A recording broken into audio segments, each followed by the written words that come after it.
کافی نہیں ہے، فرمایا جاؤ اگر کعبہ کے غلاف کے ساتھ بھی چمٹی ہوئی ہوں تو ان کو قتل کر دو۔ آپ خود اندازہ لگا لیں کہ جو رسول اللہ صلی اللہ علیہ وسلم کی ذات پاک پر حملہ کرے اس کے لیے رب ذوالجلال کی بارگاہ میں اس کی سزا کیا ہے۔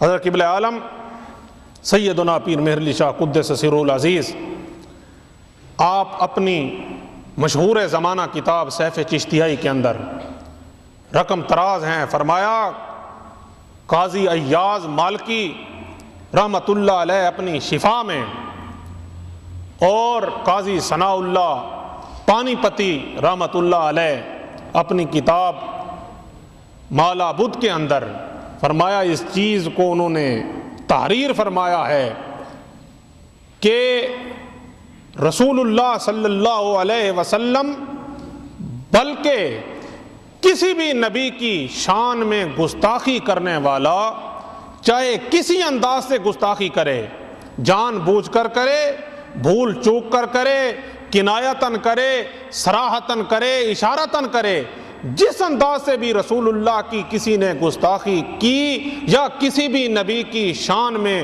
نازیبا کلمات الفاظ استعمال کیے، فرمایا وہ واجب القتل ہے۔ وہ کیا ہے بھائی؟ واجب القتل ہے۔ آپ کا اس چیز پر ایمان ہے کہ جو بھی رسول اللہ صلی اللہ علیہ وسلم کی گستاخی کا ارتکاب کرے وہ کیا ہے؟ واجب القتل ہے، چاہے کسے باشد، چاہے وہ اہل اسلام میں سے ہو، چاہے وہ ہندوؤں میں سے ہو، چاہے وہ عیسائیوں میں سے ہو، چاہے وہ یہودیوں میں سے ہو، دنیا کے کسی طبقے سے تعلق رکھتا ہو۔ ہمارے نبی خصوصاً بالخصوص اور عموماً بالعموم کسی بھی نبی کے ساتھ۔ آج ہمیں افسوس سے کہنا پڑتا ہے کہ اس ملک کے اندر جو رسول اللہ صلی اللہ علیہ وسلم کے نظام شریعت کے نفاذ کی خاطر بنا تھا، اس ملک کے اندر جس کی بنیاد میں لا الہ الا اللہ کا نعرہ موجود تھا، اس ملک کے اندر کہ جس کو دو قومی نظریے کی بنیاد پر حاصل کیا گیا تھا، آج ہمارے اہل اقتدار اس چیز کا اعلان کرتے ہیں کہ جو توہین رسالت والی شک ہے آئین کے اندر اس کو ختم کر دیا جائے۔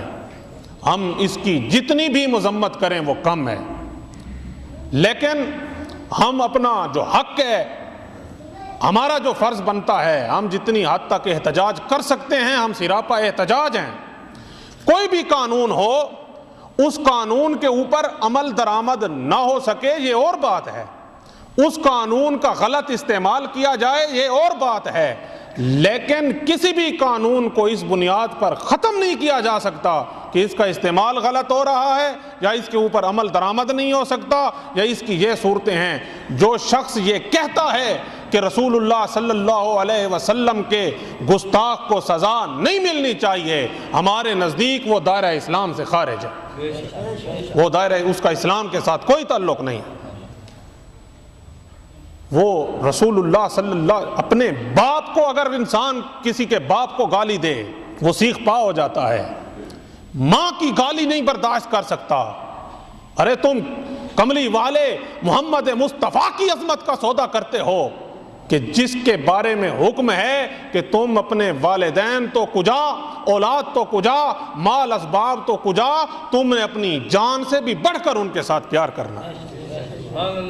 ایک نابینا صحابی تھے، ان کی ایک لونڈی تھی اور اس لونڈی سے ان کے بچے بھی تھے۔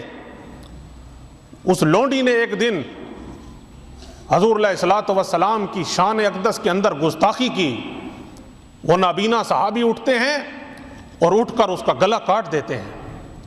جب یہ خبر رسول اللہ کی بارگاہ میں پہنچتی ہے، آقا علیہ الصلوۃ والسلام نے ارشاد فرمایا سنو، اس کے اوپر کوئی تاوان نہیں ہے، اس نے رسول اللہ کی خاطر جو ہے اللہ کی قائم کردہ حد کو جو ہے قائم کیا ہے۔ نعرہ تکبیر، نعرہ رسالت، نعرہ حیدری، نعرہ غوثیہ۔ کسی صحابی نے کہا کہ واہ بھائی، اس اندھے صحابی نے کیا کام کیا ہے؟ سرکار دو عالم صلی اللہ علیہ وسلم نے ارشاد فرمایا اسے اندھا مت کہو، اس کو بصیرت اور غیرت ایمانی نے زندہ و تابندہ کر دیا، اس سے بڑھ کر اور کیا۔ تو یہ چیزیں وہ کسی نے بیان دیا کہ اس مسئلے کو، توہین رسالت والے مسئلے کو مذہبی رنگ سے نہیں، انسانی ہمدردی کے تحت دیکھا جائے۔ میں کہتا ہوں وہ انسان کیسا ہے جو دنیا کے سب سے بڑے انسان کی توہین کرتا ہے، جس نے انسان کو انسانیت عطا کی، جس نے زندگی کو رموز زندگی عطا کی، جس نے انسان کو غیرت کا درس دیا۔ جو تم 360 بتوں کے سامنے سر جھکانے والے تھے، اس نے تمہیں ان 360 بتوں سے بے نیاز کر کے اس خالق لم یزل کے سامنے جھکنے کا حکم دیا۔ اس سے بڑھ کر انسانیت کا درس اور کون دے سکتا ہے؟ انسانی ہمدردی کا درس اور کون دے سکتا ہے؟ اور اس شخص سے بڑھ کر بدکار اور بدبخت شخص کون ہے جو اتنی بڑی ہستی کے بارے میں نازیبا کلمات استعمال کرے؟ چوری ہے، ڈکیتی ہے، زنا ہے، دوسرے معاملات جن میں قانون بنے ہوئے ہیں، کیا ان کا غلط استعمال نہیں ہوتا؟ پرچہ کٹوا دیا جاتا ہے، کسی کے اوپر جھوٹا پرچہ چوری کا کٹوا دیا جاتا ہے، ڈکیتی کا کٹوا دیا جاتا ہے، دوسرے معاملات میں ملوث کر کے اس کو عدالتوں کے چکر کاٹنے پڑتے ہیں۔ غلط استعمال ہے ایک قانون کا، لیکن کبھی کسی نے یہ تو نہیں کہا کہ یہ سارے کے سارے قانون ختم کر دیے جائیں۔ نہیں، رسول اللہ صلی اللہ علیہ وسلم کی عزت، آپ کی عظمت اور ناموس کا قانون جو ہے، یہ جب تک کوئی بھی غیرت مند مسلمان زندہ ہے اس وقت تک ختم نہیں ہو سکتا۔ اس قانون کی حفاظت کی ذمہ داری اہل اسلام پر ہے، چاہے وہ کسی بھی ملک سے تعلق رکھتا ہے۔ اگر اس ملک کے اندر قائد اعظم محمد علی جناح رحمۃ اللہ علیہ اور علامہ محمد اقبال رحمۃ اللہ علیہ کو کوئی اگر برا بھلا کہے تو اس ملک کا آئین کیا کہتا ہے؟ اسے کیا سزا ملے گی؟ روس کے اندر لینن کا نام اگر برائی سے لیا جائے تو اس کے لیے بھی تعزیر قانوناً ہے۔ لندن کے اندر ملکہ کو کوئی برا بھلا کہہ دے تو اس کے اوپر بھی قانون ہے۔ ارے جس کو رب ذوالجلال نے زمین و آسمان کی بادشاہی عطا فرمائی ہے، ساری کائنات کا رسول بنا کے بھیجا ہے، رحمت للعالمین بنا کے بھیجا ہے، تم اس کی عزت اور ناموس کے اوپر حملے ہوتے رہیں اور مسلمان جو ہیں وہ یہ نام نہاد مسلمان یہ کہیں کہ یہ قانون ہی ختم کر دیا جائے؟ ایسا ہو سکتا نہیں، بلکہ جب تک یہ کائنات قائم ہے، اگر اہل اسلام کے اندر یہ طاقت ہوئی کہ رسول اللہ صلی اللہ علیہ وسلم کی عزت اور ناموس کے اوپر ہونے والے حملوں کا جواب دے سکیں تو فبہا، ورنہ خود قادر و قیوم تو موجود ہے نا۔ اس نے یہ اعلان فرمایا وَرَفَعْنَا لَكَ ذِكْرَكَ، اے محبوب ہم نے تیری خاطر تیرے ذکر کو بلند کر دیا، ہم نے تیرے ذکر کو بلند کر دیا۔ کوئی تجھے مانے نہ مانے، کوئی تیرا نام لے نہ لے، لیکن ہم یہ اعلان کرتے ہیں وَرَفَعْنَا لَكَ ذِكْرَكَ، ہم نے تیری خاطر تیرے ذکر کو بلند کر دیا۔